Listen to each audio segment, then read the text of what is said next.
Hello, ladies and gentlemen, and welcome back to another episode of AP for Teens. You're watching the AP US Government and Politics series. Now, this is sort of a separate side-along series to the AP US Government and Politics series, which is going to explain the entirety of the Constitution from the preamble to the very last amendment.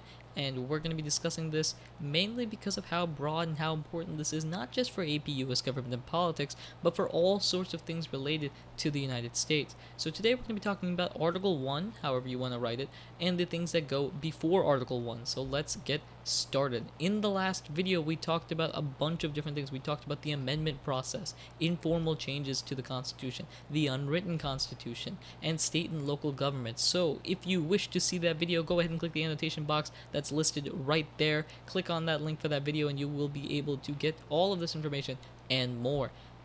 Today we're going to be discussing two major things. We're going to discuss the preamble of the Constitution and we're going to discuss Article 1 of the Constitution. We're going to get started on that just because of how broad that article really is. So let's get started. As always, we ask the question, what are we talking about today? In this case, what are we talking about when we say the preamble?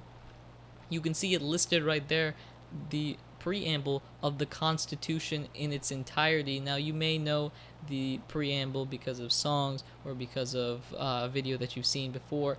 The preamble of the Constitution is listed there. You could go ahead and pause or go back in this case if you wish to read it, or read the link in the description that leads to a link for the online version of the Constitution. Now, what is the preamble supposed to do? Well, to be frank, the Articles of Confederation were not great. The preamble states the things that the framers wanted to do with this Constitution, their sort of second chance at a government. They want to form a more perfect union, establish justice, ensure domestic tranquility, etc., etc., etc. Those are just actual quotations from the Constitution, from the preamble. Now, Article 1, Section 1. This is where we really dive into the actual content of what the Constitution really is. So Article 1, Section 1 is pretty short, actually. Section 1 states, all legislative powers herein granted shall be vested in the Congress of the United States, which shall consist of a Senate and House of Representatives. It's pretty obvious what this section does. It's a legislative article, and it's establishing the two different sections of the legislative branch, the multiple chambers that we now know as the Senate and the House of Representatives. Article 1, Section 2 is slightly longer, as you can see here. It's being spit out. As I said before, if you wish to read this, you can either pause when it's done, or you can go in the link in the description. Article 1, Section 2 explains the House of Representatives, as you can see in the top right. It explains the different sort of powers of the House of Representatives. It also explains that every 2 years, all 435 seats, currently 435, are up for grabs. So every 2 years, these House of Representatives members are going to rerun for election. Or if they're not rerunning for election, there's a vacant seat, or a seat that somebody's stepping down from, people are going to run for election in their place. The bare requirements for being a representative, in case any of you wish to become the next House of Representative for your state, you must be at least 25 years old. You must be a citizen of the United States for at least 7 years. You must also be living in the state where elected. You can't be the House of Representative member for New York if you're living in Montana, which that doesn't make any sense.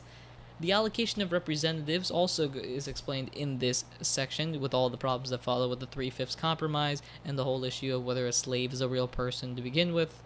That all leads into this section as well. And it also explains what to do when there's a vacant position. When there is a vacant position, they usually typically just run an election to fill out the remainder of that term. And a vacant position could be if somebody resigns, or if somebody gets impeached, or even if somebody dies during the position. It also explains who the Speaker of the House is and other positions as well. If you saw in the section, it only states the Speaker of the House as an actual position. Every other position that's been made, such as House Majority, House Minority, whips, and other things like that, those are all made-up positions just to keep order in the House of Representatives. Now, Article 1, Section 3, again being spit out here, slightly slower of course. As you can see by the top, it actually is going to talk about the Senate, which makes more sense. If you talk about the House of Representatives, you've got to talk about the Senate. Again, if you wish to read this section, you can pause it as soon as it's done loading, or you can go in the description and click on the link that leads to an online version of the Constitution. Now, as you can see here, it's a very large section. It's the largest, I think, out of these first three. And just because the Senate has so much power, and so many specific goals that they had to write them all down, obviously. And you can see them all here. A lot of them actually have to do with impeachment, which we're going to discuss in 60 seconds. So, Article 1, Section 3 explains the United States Senate, explains the powers of the Senate. It also explains the fact that there are 2 senators per state, and that originally the legislature would choose the people, and not the general population. Currently, if you want to choose a senator every, X amount of years, and every 6 years, you would have an election for a senator, and you would see who you choose to pick it.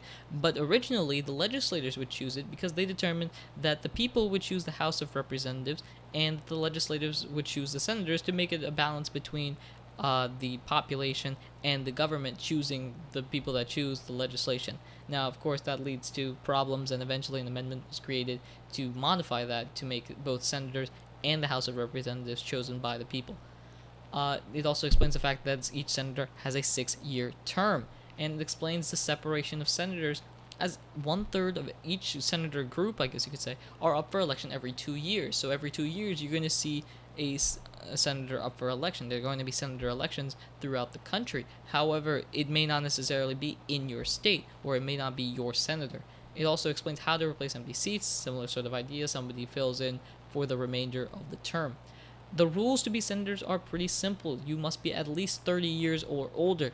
You have to be a citizen of the United States for 9+ years, and again, you have to live in the state when elected. It doesn't make any sense to become senator of New York when you're living in Montana. The vice president is the head of the Senate, similar to the Speaker of the House that was mentioned before, and resides over the things happening when he's not out doing his vice presidential duties. He also gets the deciding vote in 50-50 decisions, which is the only time that the vice president can get a vote. So if, for some odd reason, that 50% of the Senate, which in this case would be 50 people, votes yes and 50 people vote no, then the vice president gets the deciding vote in determining whether or not that bill passes.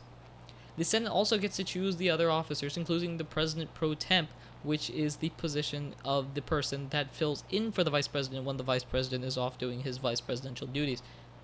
It also explains impeachment. The vice president is always the judge of the impeachment when somebody's impeached, with the exception of the president and himself. If the vice president is the one getting impeached, obviously he's not going to be the judge. And if the president gets impeached and eventually steps down from his position, the vice president could become president. So if you have a corrupt vice president, then it's not a good idea for him to be the judge. So in either of those cases, the chief justice would be the judge. Otherwise, it's going to be the vice president. In order to impeach somebody, you must have a 2/3 vote. And again, if you haven't heard of the word impeachment, or you're not understanding what the word impeachment is, because a lot of people confuse that, impeachment is the removal of office. They basically get fired from their job in the sense. But it's not necessarily actually getting kicked out in the sense. Impeachment typically will mean removal of office, but not necessarily. Once they're out of office, then they can be tried via regular courts or jailed or fined. Richard Nixon being the most famous example of a guy who nearly got impeached.